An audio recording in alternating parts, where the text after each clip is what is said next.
Hello student, in this series we discuss about internal energy of the system.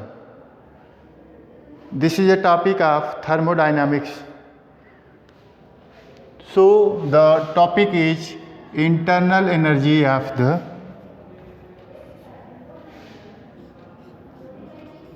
system. Internal energy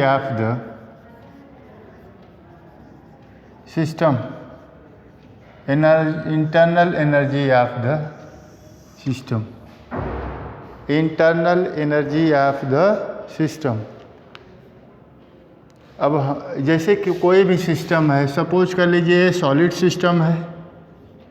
system है और ये liquid system है और यह कोई गैसीय सिस्टम है, सॉलिड, लिक्विड एंड गैस, और अलग अलग सिस्टम हैं। हम किसी एक सिस्टम के इंटरनल एनर्जी को समझेंगे तो किसी एक सिस्टम की इंटरनल एनर्जी क्या होगी? सिस्टम की जो एनर्जी होगी वो इंटरनल एनर्जी होगी। जैसे बहुत लोगों को पूछा जाता है कि इस लिक्विड है, कोई लिक्विड है तो उसका एनर्जी पूछा जाता है, तो क्या करते हैं लोग के थर्मामीटर ले जा कर के उसमें डीप कर देते हैं और जो उसकी एनर्जी आती है वही उसको बोल देते हैं कि इसमें इतना एनर्जी है। लेकिन हमको क्या ये एक्चुअली वो इंटरनल एनर्जी है? वो तो केवल एक थर्मल एनर्जी को बता रहे हैं। थर्मामीटर केवल थर्मल एनर्जी कितना है सिस्टम में, थर्मल कंटेंट कितना है, यह हमें इंफॉर्मेशन दे रहा है। इंटरनल एनर्जी का मतलब कि उस सिस्टम में जितने भी पार्टिकल हैं और कोई भी सिस्टम होगा वो रोटेशन कर रहा होगा, उसकी अपनी रोटेशनल एनर्जी होगी। कोई मोशन कर रहा होगा, उसकी अपनी काइनेटिक एनर्जी होगी। कोई एक पार्टिकल दूसरे पार्टिकल में ट्रांसफ़र हो रहा होगा, उसकी ट्रांसफॉर्मेशन एनर्जी होगी। कोई सिस्टम का पार्टिकल वाइब्रेट कर रहा होगा, उसकी वाइब्रेशनल एनर्जी होगी। कोई एक पार्टिकल दूसरे पार्टिकल से इंटरेक्शन कर रहा होगा, उसकी अपनी इंटरेक्शन एनर्जी होगी। कोई रोटेशन कर रहा होगा, उसकी रोटेशनल एनर्जी होगी। तो किसी सिस्टम में पार्टिकल्स के बीच में जो भी वर्क हो रहा होगा वो सारे को मिला करके, चाहे वो इंटरेक्शन हो, चाहे वो कोलिजन हो, चाहे वो ट्रांसफॉर्मेशन हो, चाहे वो वाइब्रेशन हो, चाहे काइनेटिक एनर्जी हो, चाहे थर्मल एनर्जी हो, अगर हम एक सिस्टम के इंटरनल एनर्जी की बात करेंगे तो सारे एनर्जी का सम इंटरनल एनर्जी होगा। अगर हम थर्मामीटर डाल के हम ये बता दें कि इसका इंटरनल एनर्जी ये है तो गलत है, क्योंकि थर्मामीटर से हम केवल उस सिस्टम का थर्मल कंटेंट कितना है यही बता पा रहे हैं। और उस किसी भी सिस्टम में एटम होंगे, एटम के अंदर न्यूक्लियाई होंगे, इलेक्ट्रॉन होंगे, प्रोटॉन होंगे, न्यूट्रॉन होंगे, और एक एटम दूसरे एटम के साथ, एक मॉलिक्यूल दूसरे मॉलिक्यूल के साथ इंटरेक्शन करेगा, वाइब्रेशन करेगा, काइनेटिक एनर्जी होगी। मूवमेंट करेगा तो काइनेटिक एनर्जी होगी, रोटेशन करेगा तो रोटेशनल एनर्जी होगी, इसके बाद ट्रांसफॉर्मेशन करेगा तो ट्रांसफॉर्मेशन एनर्जी होगी। तो ये डिफरेंट टाइप की एनर्जी हैं। अगर हम और किसी सिस्टम की इन सब एनर्जी को डिटरमाइन करके एक्चुअल इंटरनल एनर्जी को आइडेंटिफाई करना इम्पॉसिबल है। आज के तक के साइंस में किसी सिस्टम की total internal energy find out करना इम्पॉसिबल है। हो सकता है आने वाले समय में हमारा साइंस बहुत ज़्यादा ग्रोथ करे और हम ऐसा पहुंच पाएँ कि किसी सिस्टम की टोटल इंटरनल एनर्जी हम कैलकुलेट कर सकते हैं, आइडेंटिफाई कर सकते हैं, तो वो समय आएगा। लेकिन अभी तक हम किसी सिस्टम की टोटल एनर्जी को कैलकुलेट या डिटरमाइन क्रिएट नहीं कर पाएंगे। जैसे हम किसी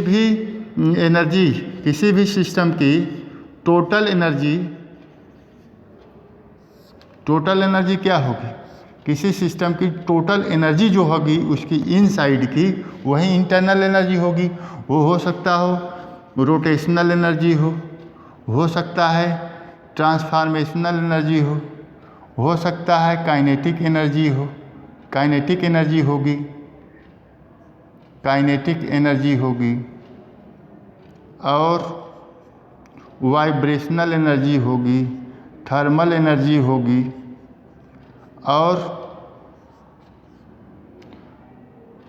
कौन सी एनर्जी? तो rotational, transformational, kinetic energy, vibrational energy, thermal energy and energy interaction. एक पार्टिकल दूसरे पार्टिकल से इंटरेक्शन करेगा तो उसकी वजह से जो उस पार्टिकल के उस अंदर जो भी एनर्जी आएगी वो क्या हो जाएगी? इंटरनल एनर्जी हो जाएगी। तो इन सारे एनर्जी का सम क्या हो जाएगा? उस सिस्टम का टोटल एनर्जी होगा, उस सिस्टम का टोटल एनर्जी होगा। तो हम ये लिख सकते हैं कि इंटरनल एनर्जी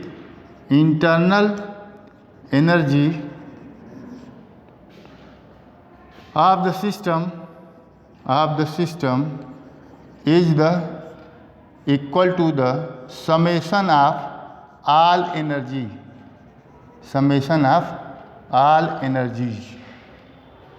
सारे एनर्जी का सम क्या होगा? किसी सिस्टम की टोटल एनर्जी होगी, इंटरनल एनर्जी होगी।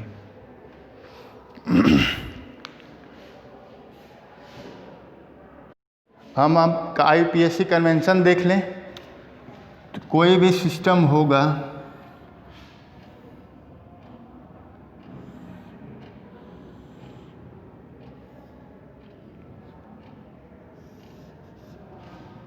ये सिस्टम है, सिस्टम में यदि हम एनर्जी देंगे, सिस्टम में यदि हम हीट देंगे तो उसको प्लस क्यू से इंडिकेट करेंगे, और सिस्टम के द्वारा एनर्जी को लॉस किया जाता है तो उसे माइनस क्यू, मतलब हीट रिलीज होती है सिस्टम में से, सिस्टम के बाहर हीट रिलीज होती है तो माइनस क्यू, और सिस्टम पर work done on the system then it indicated by W and by the system, work done by the system, मतलब एक्सपेंशन होगा। अगर एक्सपेंशन होगा तो क्या होगा? ये हो जाएगा माइनस W।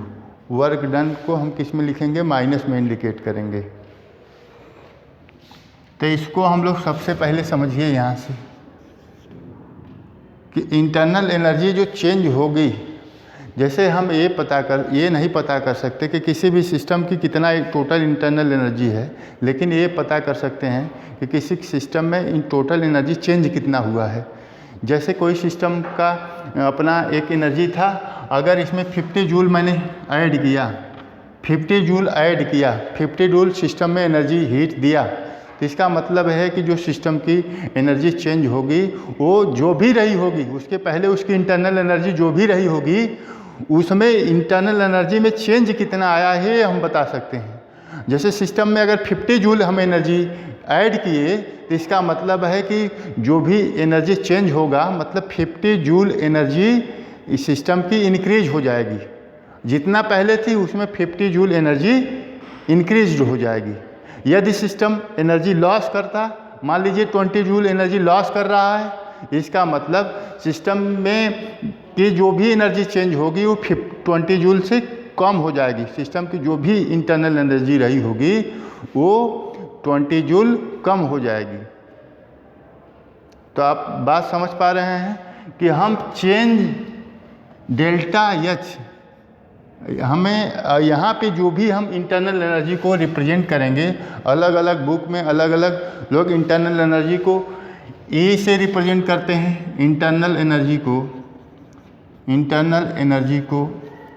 E से रिप्रेजेंट करते हैं या U से रिप्रेजेंट करते हैं। यहाँ पे हम जो इंटरनल एनर्जी को रिप्रेजेंट करेंगे थर्मोडायनामिकली, वो हम U से रिप्रेजेंट करेंगे। तो यहाँ पे जो भी हमारा इंटरनल एनर्जी का इंडिकेशन होगा U होगा। तो इसका मतलब है कि हम change in internal energy calculate कर सकते हैं। Change in internal energy U calculate किया जा सकता है, डेल्टा U कैलकुलेट किया जा सकता है। जैसे ये बताया जा सकता है ना कि जैसे आपके पास कितना पैसा है हमें नहीं पता है, लेकिन यदि हम आपको 50 रुपीज़ दे दें तो हमें ये पता है कि आपका पैसा कितना, मतलब आपके पैसे में कितना चेंज हुआ है। तो हमें ये पता है कि आपके पास जितना था उसमें 50 रुपीज़ इंक्रीज हुआ है। यदि आपसे मैं 100 रुपीज़ ले लूँ तो ये हमें पता है कि आपके पास कितना बचा, ये नहीं पता है, लेकिन हमको ये पता है कि आपके पास जितना भी था उसमें 50 रुपीज़ कम हो गया। तो इसी तरीके से इंटरनल एनर्जी को भी कैलकुलेट कर सकते हैं। चेंज इन इंटरनल एनर्जी करेंगे तो जैसे कोई सिस्टम है, सपोज कर लिए ये सिस्टम है, पहली कंडीशन ये सिस्टम, हम पहली कंडीशन ले रहा हूँ कि कोई सिस्टम है, सिस्टम में यदि हम हीट दिए, सिस्टम को हीट दिए कितना 50 जूल, अगर हीट देंगे तो प्लस में, और यदि हीट दिए, सपोज कर लिए हीट दिए और वर्क डन सिस्टम पर हुआ है, work done on the system हुआ है, इसका मतलब सिस्टम के द्वारा वर्क डन भी हुआ है, सिस्टम पे वर्क डन भी हुआ है, और ये वर्क डन है W = +20 जूल। तो total change in internal energy कितना होगा ये हम बता सकते हैं। तो टोटल डेल्टा U टोटल कितना होगा कि 50 + 50 जूल और +20 joule = 70 joule, +70 joule.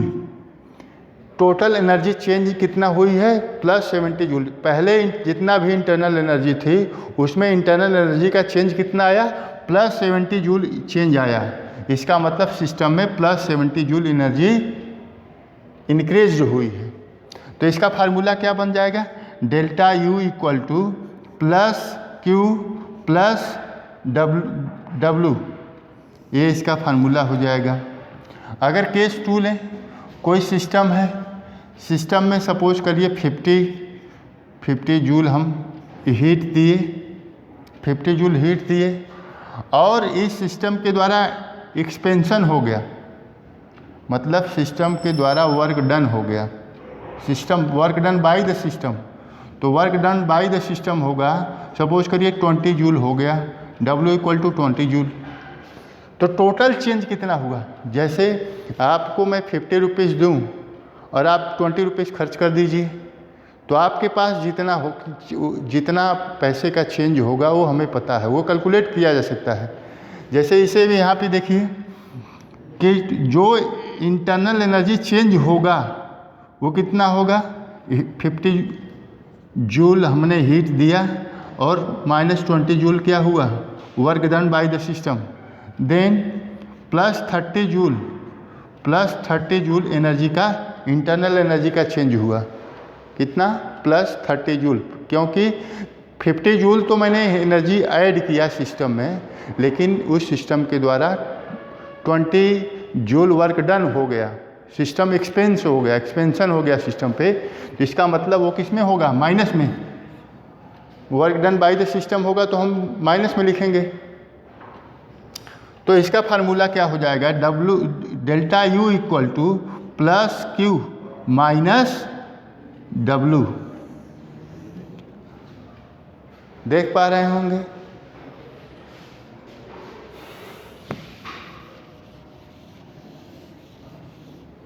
Case third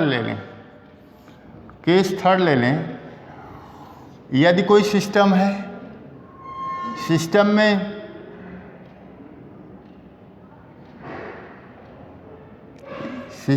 में हीट इवाल Q रिलीज हुई, Q एक्सोथर्मिक कोई रिएक्शन हुई, और Q -50 जूल क्या हुई, रिलीज हुई, लेकिन system work done by the system हुआ, एक्सपेंशन हुआ। इसका मतलब एक्सपेंशन होगा तो किस में जाएगा, या तो वर्क, हम एक कंडीशन ले लें कि work done on the system हुआ 20 जूल क्या हुआ, वर्क हुआ, सिस्टम पे 20 जूल वर्क हुआ और -50 जूल एनर्जी क्या हुई, रिलीज हो गई। तो क्या होगा, डेल्टा U कितना होगा, डेल्टा U होगा -50 + 20 जूल = -30 जूल। डेल्टा U मतलब heat change in energy change in internal energy कितना होगा ये हम कैलकुलेट कर लिए। कितना चेंज इन इंटरनल एनर्जी हुआ? -30 जूल। तो इसका फार्मूला क्या हो जाएगा? Delta U equal to -Q plus W। यदि फोर्थ कंडीशन ले लें, यदि कोई सिस्टम है, सिस्टम के द्वारा हीट रिलीज हुई Q इक्वल टू -40 जूल, और सिस्टम पर जैसे यहाँ पे क्या हुआ है, work done on the system, work done by the system होगा, work done by the system होगा। सपोज कर लीजिए कि -20 जूल वर्क डन में एनर्जी रिलीज हो जाएगी। तो यहाँ पे टोटल एनर्जी चेंज कितना हुआ, टोटल इंटरनल एनर्जी चेंज कितना हुआ कि -40 -20 equal to -60 joule. Total energy change कितना हुआ? -60 जूल। सिस्टम के टोटल इंटरनल एनर्जी चेंज कितना हुआ? -60 जूल। इसका फार्मूला इसके लिए क्या हो सकता है? Delta U equal to -Q -W। ये अलग अलग फार्मूले क्यों आ रहे हैं?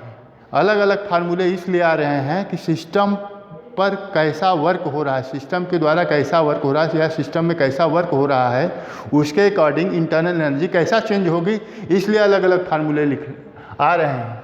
आपको पता है कि अलग अलग रेफरेंस बुक में दिया होता है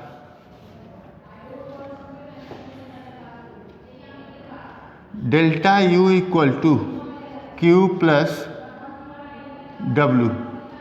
लेकिन ये क्या सही है? एक्चुअल में इसको ऐसे लिखा जाना चाहिए +-Q +-W। डेल्टा यू का ये फार्मूला सही हो सकता है। ये प्लस कब होगा, कब माइनस होगा, W कब प्लस होगा, W कब माइनस होगा, उसके अकॉर्डिंग हम इंटरनल एनर्जी में क्या चेंज होगा हम ये डिटरमाइन कर पाएंगे। तो हम देख रहे थे कि इंटरनल एनर्जी किसी सिस्टम की क्या होती है, हम उसको कैसे कैलकुलेट करते हैं चेंज ऑफ इंटरनल एनर्जी, क्योंकि किसी सिस्टम की एक्चुअल इंटरनल एनर्जी को कैलकुलेट नहीं किया जा सकता, क्योंकि उस सिस्टम में बहुत सारी एनर्जी होती हैं, सबको कैलकुलेट करना और सबका सम करना, फिर तब किसी सिस्टम का टोटल इंटरनल एनर्जी बता पाना मुश्किल है। इसलिए हम ये बता सकते हैं कि किसी सिस्टम में इंटरनल एनर्जी में कितना चेंज हुआ है, इसका हम कैलकुलेशन कर सकते हैं, लेकिन किसी सिस्टम का इंटरनल एनर्जी कितना होगा यह बता पाना मुश्किल है, यह बताना इम्पॉसिबल है। तो हम अलग अलग केस में, अलग अलग कंडीशन में हम देख पा रहे थे कि इंटरनल एनर्जी कैसे वेरी कर रही है। हम अलग अलग सिस्टम पे वर्क करा रहे थे, कभी हीट दे रहे थे सिस्टम को, वर्क डन हो रहा था, कभी सिस्टम के द्वारा वर्क डन हो रहा था, कभी सिस्टम पर वर्क हो रहा था। तो अलग अलग हमारे इंटरनल एनर्जी के चेंज इन इंटरनल एनर्जी के फार्मूले जनरेट हो रहे थे। तो हम एक जनरल कॉमन फार्मूला हमारा यूज आया है, delta U equal to +-Q +-W। यहाँ पे W वर्क है, Q हीट है, U क्या है, इंटरनल एनर्जी, डेल्टा यू क्या है, change in internal energy of the system. Thank you for watching.